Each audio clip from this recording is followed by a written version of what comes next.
Hello guys and welcome back to best കാപ്പിക്സ്. നമ്മളിപ്പോൾ നോക്കിക്കഴിഞ്ഞാൽ ഫോർഡ് ഇന്ത്യയിലേക്ക് തിരിച്ചു വരുന്നതിനെ പറ്റി ഒരുപാട് ചർച്ചകൾ ഇങ്ങനെ നടന്നുകൊണ്ടിരിക്കുകയാണ്.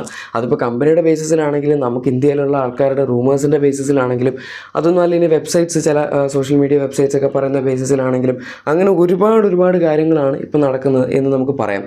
ഫോർഡ് ആണെങ്കിലും കുറേ വണ്ടികളൊക്കെ ഒരു ട്രേഡ് മാർക്ക് ചെയ്തിട്ടും പേറ്റൻറ്റ് ചെയ്തിട്ടും ഒക്കെ ഉണ്ട്, ഡിസൈനും പേരും ഒക്കെ. അങ്ങനെ ഇപ്പോൾ ഫൈനലി ഫോർഡിൻ്റെ 2 വണ്ടികൾ, നമ്മുടെ എൻഡേവർ നമ്മളിവിടെ വിളിക്കുന്ന എവറസ്റ്റ്, പുറത്തൊക്കെ എവറസ്റ്റ് എന്നാണ് അറിയപ്പെടുന്നത്, ആ വാഹനം അവർ ഇന്ത്യയിലേക്ക് കൊണ്ടുവന്നിട്ടുണ്ട്. ചെന്നൈ പോർട്ട് വഴി നമ്മുടെ ഫോർഡിൻ്റെ ചെന്നൈയിലുള്ള പ്ലാന്റിലേക്കാണ് അവർ ഈ വണ്ടികൾ കൊണ്ടുവന്നിരിക്കുന്നത്.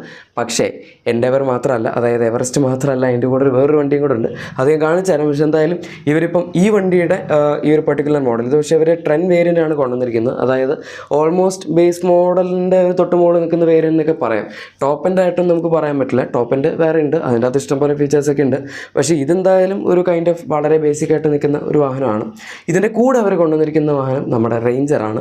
റേഞ്ചറിനെ ടോപ്പ് എൻഡല്ല കൊണ്ടുവന്നിരിക്കുന്നത്, എക്സൽ എന്ന് പറയുന്നൊരു വേരിയൻ്റാണ് കൊണ്ടുവന്നിരിക്കുന്നത്. ഇവിടെ നമുക്ക് ബേസിക് ആയിട്ടുള്ള സാധനങ്ങളൊക്കെയാണ് കിട്ടുന്നത്. ഇതിൻ്റെ ഫ്രണ്ടിലത്തെ ഗ്രില്ലാണെങ്കിലും അതുപോലെ ബാക്കിലത്തെ മൊത്തത്തിലുള്ള വണ്ടിയുടെ ലുക്ക് ഭയങ്കര ആവറേജ് ആയിട്ടാണ് നിൽക്കുന്നത്. ഇവരെന്തിനാണ് ഈ ടോപ്പ് എൻഡ് കൊണ്ട് ബേസിക് വേരിയൻസ് കൊണ്ടുവന്നിരിക്കുന്നത് നമുക്കറിയില്ല. ഒരു പക്ഷേ, അതായത് ഞാൻ ഊഹിക്കുന്നത് എന്താണെന്ന് വെച്ചാൽ ഫോർഡിൻ്റെ ഇൻറ്റേർണൽ ടെസ്റ്റിങ്ങിന് വേണ്ടി അവർ കൊണ്ടുവന്ന 2 വണ്ടികളായിരിക്കാം എന്ന്. ഓക്കെ, റേഞ്ചർ അവർ ഇതുവരെ ഇവിടെ ട്രേഡ് മാർക്ക് ചെയ്തിട്ടൊന്നുമില്ല അതിൻ്റെ ഇമേജസ്. പക്ഷേ എന്തായാലും ജസ്റ്റ് വണ്ടി കൊണ്ടുവന്നിട്ടുണ്ട്. ഇതാണ് ഇവിടെ കൊണ്ടുവന്നിരിക്കുന്ന വാഹനത്തിൻ്റെ ഇമേജസ്. ഇത് ഫോർഡിൻ്റെ പോർട്ടിൻ്റെ അടുത്തുനിന്ന് കിട്ടിയതാണ്. ഫോർഡിൻ്റെ പ്രൊഡക്ഷൻ പ്ലാനിൻ്റെ അകത്തുനിന്ന് വന്ന ഇമേജസ് ആണ്. ഇപ്പം ഇനി ഇതൊക്കെ എന്തിനാണ് ഇപ്പോൾ ഇങ്ങോട്ട് കൊണ്ടുവന്നത് എന്നുള്ള ഒരു ചോദ്യമുണ്ട്. ഇവർക്ക് 2-3 രീതിയിൽ വണ്ടികൾ ഇങ്ങനെ കൊണ്ടുവരാൻ പറ്റും. ഒന്നെങ്കിൽ ഫോർഡിൻ്റെ ഒഫീഷ്യൽസിന് സഞ്ചരിക്കാൻ വേണ്ടി അവർക്ക് പുറത്തുനിന്ന് വണ്ടി ഇമ്പോർട്ട് ചെയ്ത് കൊണ്ടുവരാൻ പറ്റും. അങ്ങനെ ഒരു ജെനസിസിൻ്റെ വണ്ടിയൊക്കെ ഇവിടെ ഉണ്ട്. അത് ഹ്യുണ്ടായുടെ ഒരു പ്രീമിയം ബ്രാൻഡാണ്. പക്ഷേ ഹ്യുണ്ടായുടെ ആൾക്കാർ ഹ്യുണ്ടായി വണ്ടികളിൽ തന്നെ സഞ്ചരിക്കുള്ളൂ എന്ന് പറഞ്ഞ് അവരുടെ ബോർഡ് മെമ്പേഴ്സ് അല്ല, അവരുടെ ഒഫീഷ്യൽസൊക്കെ വരുന്ന സമയത്ത് ജെനസിസ് ഉപയോഗിക്കാൻ വേണ്ടി അവർ ഇങ്ങോട്ടേക്ക് ഇമ്പോർട്ട് ചെയ്തിട്ടുണ്ടായിരുന്നു. അങ്ങനെ വേണമെങ്കിൽ ഫോർഡിനും ചെയ്യാം, ഫോർഡിൻ്റെ ആൾക്കാർക്ക് സഞ്ചരിക്കാം. പക്ഷേ ഫോർഡ് ഇപ്പോൾ ഒഫീഷ്യലി ഇന്ത്യയിലില്ല.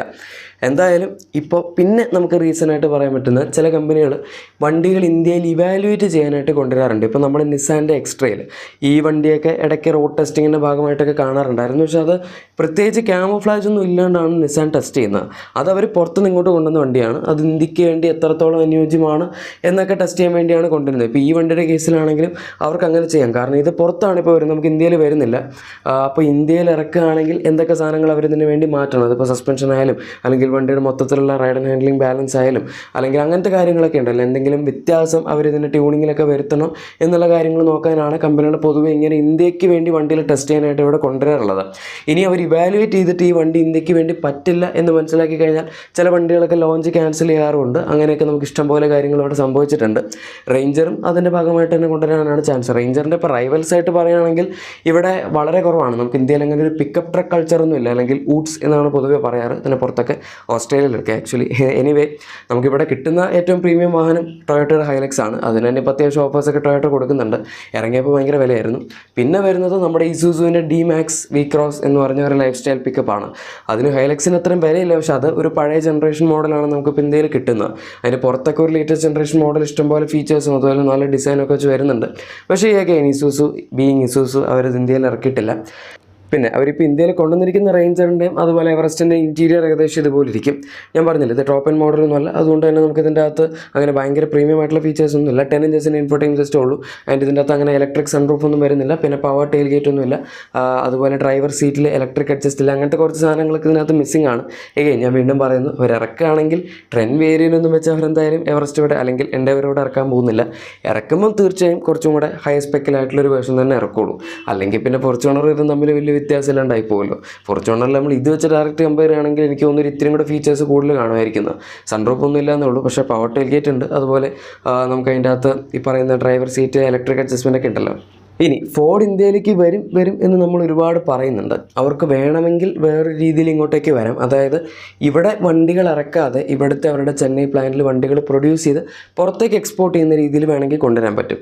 അതിനുവേണ്ടി ഇനി അവരുടെ പ്ലാന്റ് എത്രമാത്രം ഈ വണ്ടികൾ പ്രൊഡ്യൂസ് ചെയ്യാൻ അനുയോജ്യമാണെന്ന് നോക്കാനും വേണമെങ്കിൽ ഈ വണ്ടികൾ കൊണ്ടുവന്നുകൂടായിരിക്കുന്നില്ല. ചിലപ്പോൾ എവറസ്റ്റ് റേഞ്ചറും ആയിരിക്കും അവരിവിടെ പ്രൊഡ്യൂസ് ചെയ്ത് പുറത്തേക്ക് അയക്കാൻ ഉദ്ദേശിക്കുന്നത്. കാരണം നമുക്കിവിടെ പ്രൊഡക്ഷൻ കോസ്റ്റ് കമ്പാരിറ്റീവ്ലി കുറവാണ്. ഇവിടെ നിന്നൊക്കെ ലോക്കലൈസ് ചെയ്ത് സോഴ്സ് ചെയ്യുകയാണെങ്കിൽ പാർട്സും വില കുറഞ്ഞ് കിട്ടും. അതുപോലെ ഇന്ത്യയിൽ മാനുഫാക്ചറിങ് കോസ്റ്റ് കുറവാണ്.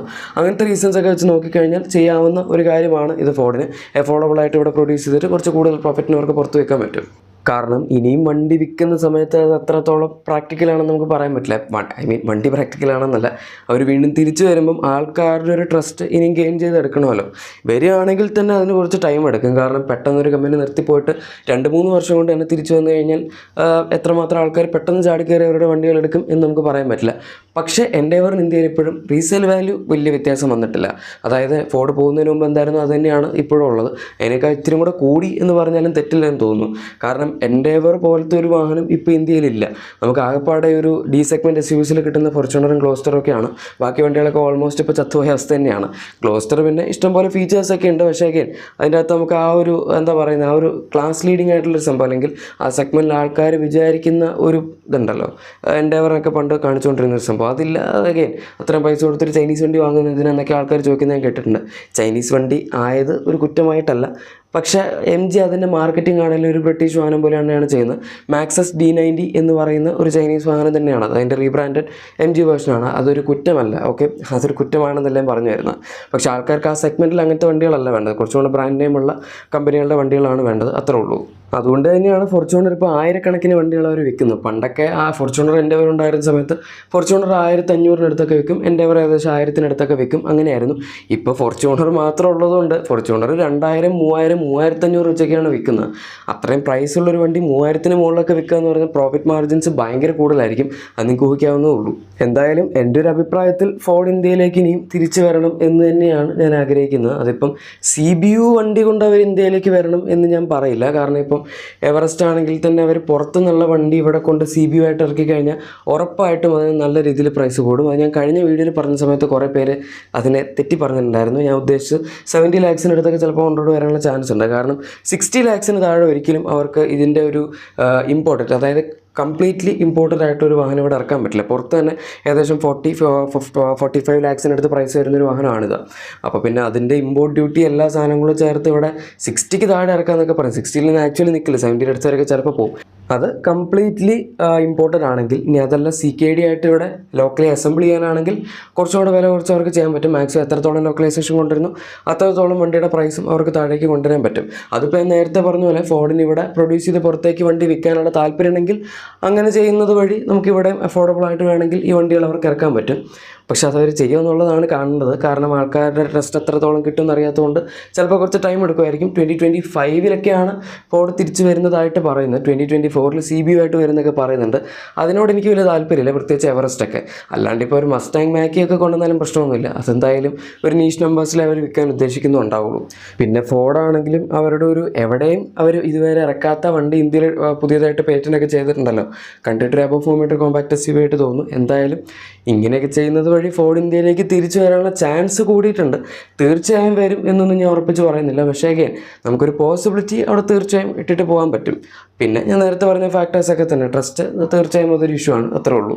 പണ്ടൊക്കെ എത്രത്തോളം നന്നായിട്ട് പെർഫോം ചെയ്തിരുന്ന കമ്പനിയാണ് എന്ന് പറഞ്ഞാലും ചിലപ്പോൾ ഇനിയും വരുമ്പോഴേക്കും പെട്ടെന്ന് ആൾക്കാർ ചാടിക്കയറി എടുത്തോളുന്നില്ല. പക്ഷേ ഇപ്പോഴും ഫോർഡിൻ്റെ വണ്ടികൾ ഉണ്ടായിട്ട് ഇക്കോസ്പോർട്ടൊക്കെ ഉള്ളവർ ഇനി അപ്ഗ്രേഡ് ചെയ്യാൻ എന്തെടുക്കും എന്നൊക്കെ ആലോചിച്ചുകൊണ്ടിരിക്കുന്ന സാഹചര്യമൊക്കെ ഉണ്ട്. അപ്പോൾ ഇങ്ങനത്തെ ഒരു വണ്ടി ഫോർഡ് ഇറക്കുകയാണെങ്കിൽ ശരിക്കും അത് നല്ലൊരു തീരുമാനം തന്നെയാണ്. എനിവേ ഗൈസ്, ഇതാണ് നമ്മുടെ ഇന്നത്തെ വീഡിയോ. ഇഷ്ടപ്പെട്ടെങ്കിൽ ലൈക്ക് ആൻഡ് സബ്സ്ക്രൈബ് ഷെയർ ഒക്കെ ചെയ്തേക്കാം. നമുക്ക് മറ്റൊരു വീഡിയോയിൽ കാണാം. Thank you for watching my video and good bye.